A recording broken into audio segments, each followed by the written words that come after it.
তোমার লেগে তো আমি বুঝাবুঝি করতে পারতাম এমনি ওর ভিডিওতে কয় বেটা বেশি খায়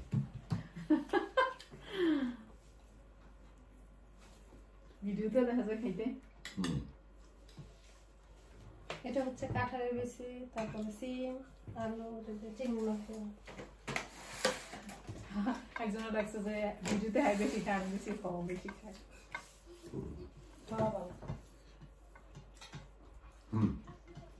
মনে খাইয়া কারণ আমার তো ভিডিও নিয়ে কোনো টেনশন নাই।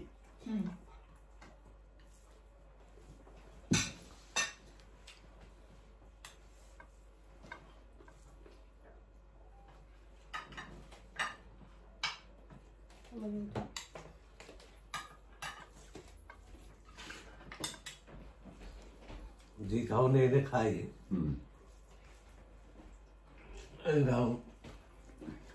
বাংলাদেশের প্রাইম মিনিস্টার হয় না। কথা একবারে খারাপ করবেন। আমরা কিন্তু ভালো খাই, এটা ঠিক, সবসময় ভালো খাই। আমাদের দেশে যারা মনে করেন কোটি কোটি টাকার মালিক, এরাও আমাদের লাইফটা ই করতে পারে না।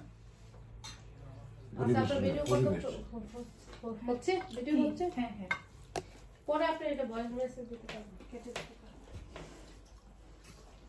পরিবেশ এই ম্যানেজ করতে পারলাম না। যে জাতি অশিক্ষিত সেখানে আমরা পরিবেশ ঠিক করবেন কিভাবে? পুরো অশিক্ষিত মূর্খ বর্বর জাতি টোটাল। এগুলো আবার আপনি দিয়েন না ফেসবুকে। আপনি চিন্তা ভাবনা করে মজার কথা বল না, মজার মজার কথা বল। ভয়েস মেসেজ দিয়ে একটু ইয়ে করে ওকে। যেহেতু এটা সারা ওয়ার্ল্ডের মানুষ দেখে তো আমি ভাবতাম সারা ওয়ার্ল্ডে দেখাবো। কি যুদ্ধের মধ্যে এটা লাউ গার্ডেনের করলা, করলা গার্ডেনের, করলা গার্ডেনের সব পেঁয়াজ, কাঁচামরিচ, ধনিয়া পাতা সব গার্ডেনের, সব গার্ডেনের না, সব গার্ডেনের সবজি সব কিছু।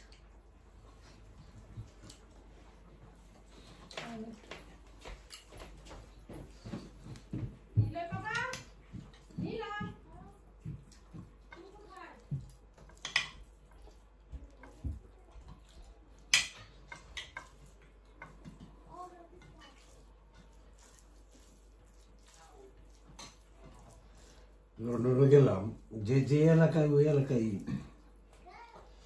আড্ডা মানে একজন একজন পুরানি লোকে কারো তেমন একটা হয় না। খানের সাথে দেখা হয়েছিল না না, ওদিকে যেতে পারিনি, যাবো গহন সময় তো নেই।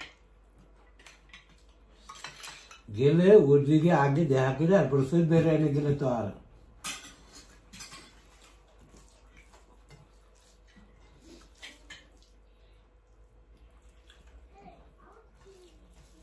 সুইট থাকে একেবারে টাউনের মধ্যে তো। ভাই রে ভাই, আমার এই লন্ডন আছে না, যাওয়ার নাম শুনলে আমার শরীরের মধ্যে জ্বর জ্বর ভাব এসে পড়ে। ট্রেনে গেলে ঠিক আছে, না সুইটদের বাসাটা একদম ঢুকে খুব একটা ঝামেলা নেই। না অল্পটা জানি, সুইটদের বাসার সামনে পার্কিংও আছে। না পার্কিং নেই। আর কোন বাসা পেলে এখন নতুন যে বাসা আমরা একবার গেছিলাম না, ওই যে ইতালি থেকে আসলাম দুজনে মিলে। না না ওই বাসা না, ওই বাসা বাসা চেঞ্জ করছে।